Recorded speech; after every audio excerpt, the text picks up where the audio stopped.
जय हिंद साथियों, आज मैं कुछ ऐसे मुद्दे पर आपसे बातचीत करना चाहता हूं जिसकी चर्चा कहीं मीडिया में नहीं है, जिस पर कोई टीवी डिबेट नहीं हो रही है, कोई बहस नहीं हो रही है, कोई चिल्ला चिल्ली नहीं हो रही है, एक दूसरे के बीच झगड़े नहीं कराए जा रहे हैं टीवी चैनल पे।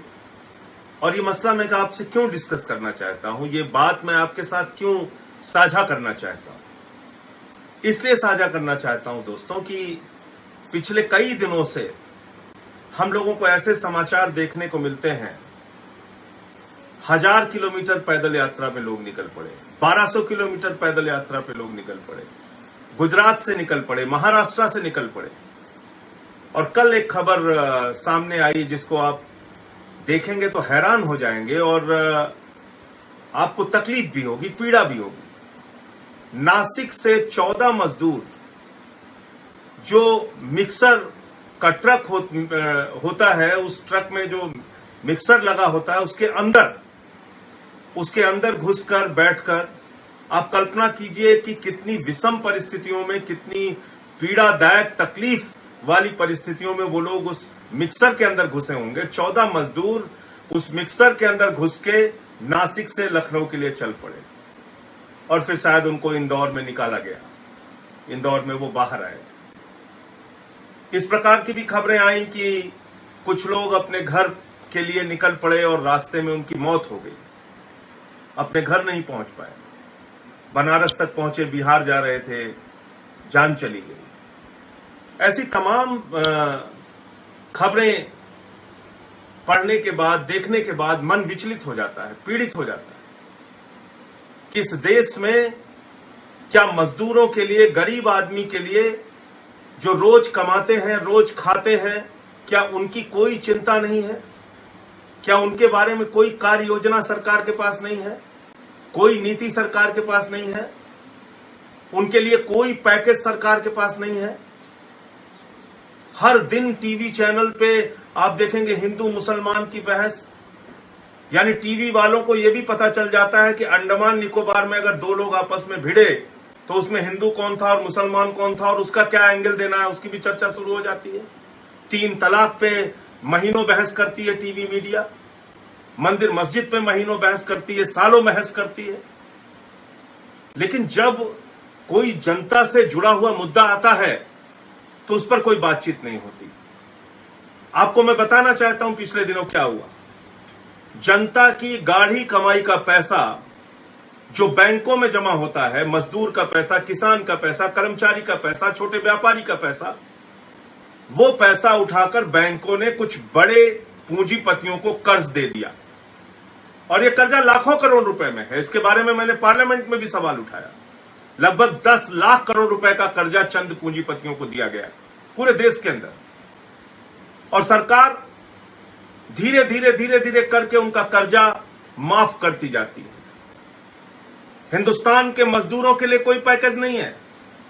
लेकिन आपने नाम सुना होगा नीरव मोदी का, मेहुल चोकसी का, जिन्होंने लगभग 22,000 करोड़ रुपए बैंकों का लूटा है, भ्रष्टाचार किया है, और आज वो विदेशों में बैठे हैं। मेहुल चोकसी ने एंटीगुआ की नागरिकता ले ली, विदेश में जाके बस गया। नीरव मोदी के बारे में खबरें चलती है, साहब वो भगोड़ा है, अब आएगा, लंदन में छिपा है, यहां है, वहां है। अरे आप ये किसको मूर्ख बना रहे हैं? इस खबर पे जरा ध्यान दीजिए आप लोग। मेहुल चोकसी का और नीरव मोदी का हजारों करोड़ रुपए केंद्र की भाजपा सरकार ने माफ कर दिया, हजारों करोड़ रुपए। और सिर्फ मेहुल चोकसी, नीरव मोदी का नहीं, ऐसे 50 विलफुल डिफॉल्टर हैं, टॉप डिफॉल्टर हैं, ऐसे 50 बड़े कर्जदार हैं जिनका 68,607 करोड़ रुपए माफ कर दिया गया। और पूरे देश में कहीं कोई चर्चा नहीं, कहीं किसी टीवी चैनल पे बहस नहीं, कहीं कोई इसको मुद्दा नहीं बनाया जा रहा है। आप बताइए कि अगर ये 68,000 करोड़ रुपए ऐसे कोरोना संकट से निपटने के लिए इस वक्त लगा दिया जाता तो कितना भला हो सकता था इस देश के मजदूरों का। आज बिहार की सरकार, नीतीश कुमार जी और उनके उप मुख्यमंत्री जो भारतीय जनता पार्टी के हैं, सुशील मोदी जी, वो कहते हैं हमको बिहार के लोगों को घर बुलाने के लिए पैसा नहीं है। हम गाड़ी नहीं दे सकते, हम बस नहीं दे सकते, लेकिन ये 68,000 करोड़ रुपए चंद पूंजीपतियों का, 50 पूंजीपतियों का माफ कर दिया गया। ये 68,000 करोड़ रुपए अगर उन मजदूरों की जो हजारों किलोमीटर पैदल यात्रा पर निकल पड़े हैं, अगर उन किसानों की जो आत्महत्या करने के लिए मजबूर होते हैं, अगर वो लोग जो गरीबी के कारण 2 वक्त की रोटी नहीं पा रहे हैं, उनका चूल्हा जलाने में ये 68,000 करोड़ रुपए खर्च किया गया होता, तो आप कल्पना कीजिए कि पूरे हिंदुस्तान में करोड़ों लोगों का भला हो सकता था, सबको उनके घर पहुंचाया जा सकता था इस पैसे से। लेकिन नहीं, आपके लिए पैसा नहीं है, आपकी सुविधा के लिए पैसा नहीं। हमने दृश्य देखे, बिहार के अंदर एक स्कूल के अंदर बंद है लोग और गुलामों की तरह उनके साथ बर्ताव किया जा रहा है। कोई आ रहा है, केला दे रहा है, कोई ब्रेड फेंक रहा है, उसमें टूटे पड़े जा रहे हैं। ऐसे ही आगरा का दृश्य हम लोगों ने देखा।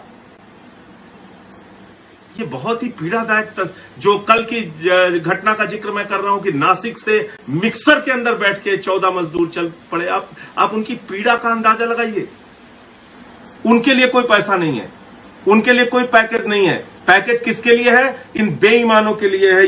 ये नीरव मोदी, ये मेहुल चौकसी, ये मेहुल भाई जो है, ये नीरव मोदी जो है, इसके लिए पैसे है सरकार के पास।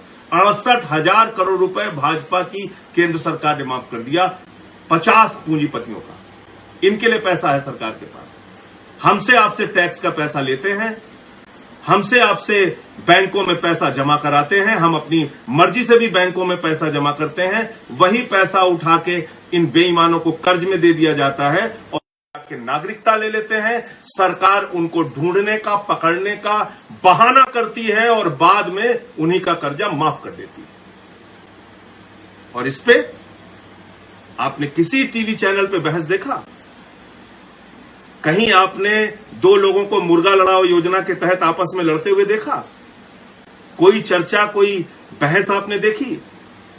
किसी ने सवाल पूछा इस केंद्र की सरकार से, भाजपा की सरकार से, कि भाई ये बताओ कि ये 68,000 करोड़ रुपए तुमने गरीबों के लिए क्यों नहीं लगाया? आज क्या कर रहे हैं? देश में चर्चा किस बात की हो रही है?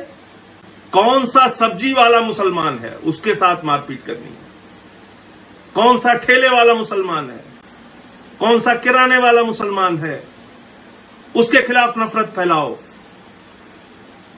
पालघर के मुद्दे को हिंदू मुसलमान में तब्दील करो। कहीं जमात के लोग नहीं भी पहुंचे हैं तो ये बताओ कि ये जमाती हैं। आपने देखा होगा पिछले दिनों कुशीनगर में, फरीदाबाद में, अरुणाचल प्रदेश में टीवी मीडिया ने चला दिया। इतने पॉजिटिव जमाती पकड़े गए, बाद में पता चला वहां की पुलिस ने खंडन किया, भाई यहां ऐसा कोई आया ही नहीं। इतनी नफरत, इतनी घृणा, समाज को बांटने की इतनी कोशिशें हिंदुस्तान में चल रही हैं। भाजपा का विधायक खुलेआम एक सब्जी वाले को गाली देता है इसलिए कि वो मुसलमान है और कहता है कि बस इधर दिखाई मत पड़ना।